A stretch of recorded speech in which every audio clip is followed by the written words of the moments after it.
Another Virginia state lawmaker is facing questions about racist photos. State Senate Majority Leader Tommy Norment, who is a Republican, was the managing editor of the 1968 Virginia Military Institute yearbook. Photos from the yearbook obtained by CBS News appear to show students wearing blackface, and several of the students' biographies include racial slurs. CBS News caught up with Norment outside the state capitol earlier and asked him his reaction to the photos in the yearbook. Well, the way the media has been exploring any opportunity to tie someone into a racial situation, I imagine that every yearbook of every member of the General Assembly has or will be looked into at some point. So I am not surprised. Were you aware of the use of blackface at all in the yearbook? At the time, even if you yourself weren't responsible for it being included? I was not aware of it. I was part of a 7-person management team, and that was not my area of responsibility. I didn't edit photographs. I didn't edit written language or anything. So I wasn't made of. I was reminded of it a couple of days ago when I got a phone call that said a friend of mine had been looking through the yearbook. Let's bring in CBS News political correspondent Ed O'Keefe. He's in Richmond, Virginia. So Ed, Norment also said he has not addressed these issues with Governor Ralph Northam or Lieutenant Governor Justin Fairfax. What's the latest that you're hearing about the issues surrounding the Senate Majority Leader? Look, this came out this afternoon when the Virginian Pilot reported it, and what it suggests is that what we anticipated would happen is starting to happen, and that is newsrooms across the Commonwealth began wondering whether or not anybody else might have something like this in their past, and it turns out, yeah, they do.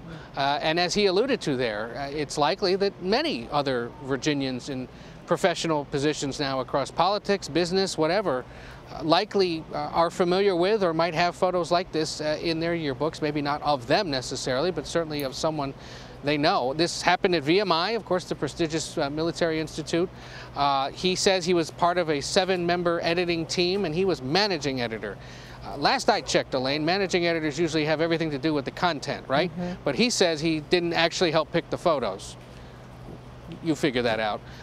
He makes a point, though, that this now is spreading across the aisle to the Republicans as well, and we'll see, whether or not there is more of this or whether that's it.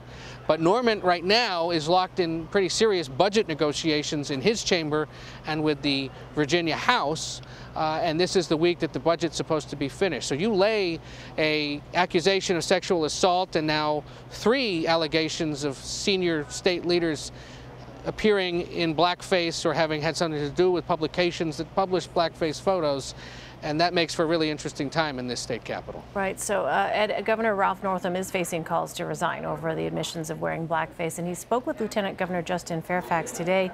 Fairfax, as you noted, is facing those accusations of sexual assault, but what more do you know about their conversation?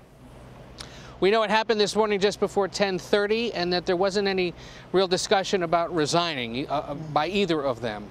And I think at this point here in Richmond, the understanding is that none of these guys are going to go unless there's some other revelation about them, either related to the one that they're facing now or something more serious. And the question, I think, remains, do legislators try to do something about that? Does the general public try to do something about that? I've been struck, Elaine. I realize it's a week, in the middle of a week when people are at work. I realize that, there are other things going on, but we haven't seen massive protests here on Capitol Square. We haven't seen real, calls made to members of the General Assembly saying, do whatever you can to get the governor out. And absent some bigger push by the general public, I really do wonder now if they just sort of settle back into their positions and eventually crawl out of the holes that they've dug for themselves, both literally and figuratively. Fairfax is the only one we've actually seen in recent days. Northam hasn't been seen since Saturday in that awkward news conference. The Attorney General has done a great job of running from cameras as he goes in and out of his office across the street. And Fairfax, because he presides over the state Senate, has been there every day leading the proceedings, however long they run.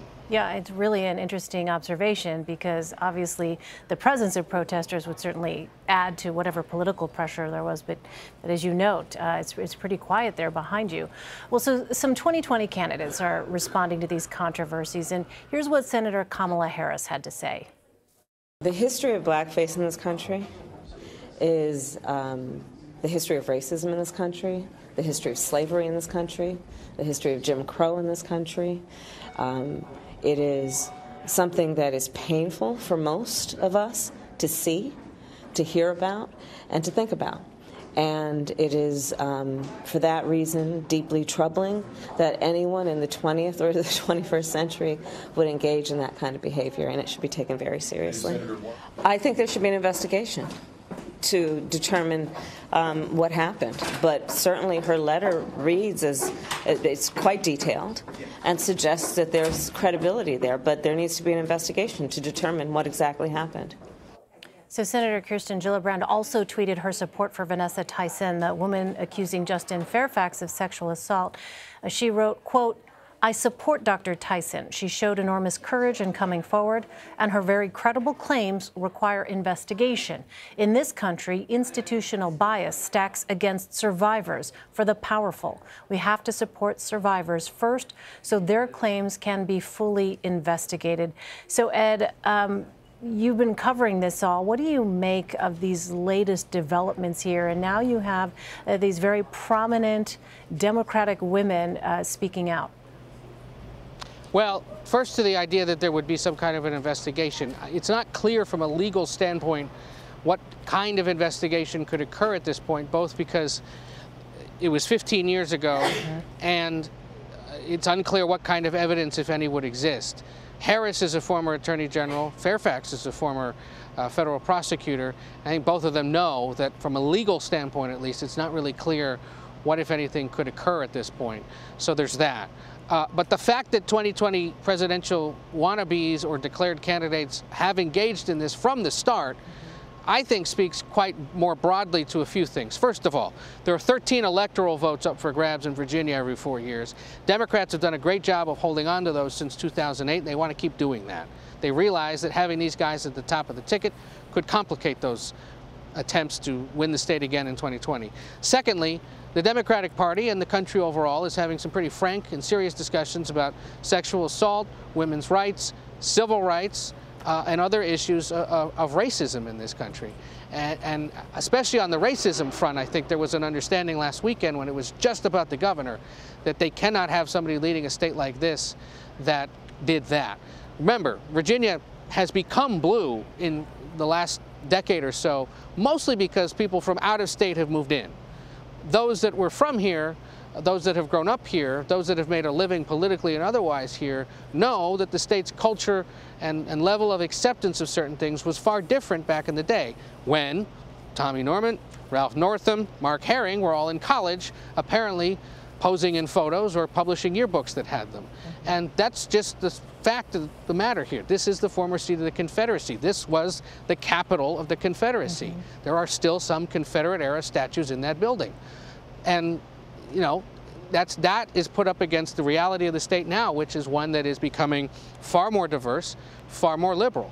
And it's a really fantastic look at how, you know, the realities of demography and politics are butting up against this state's complex history. In a year, 400, since slaves were first brought to Jamestown out on the coast.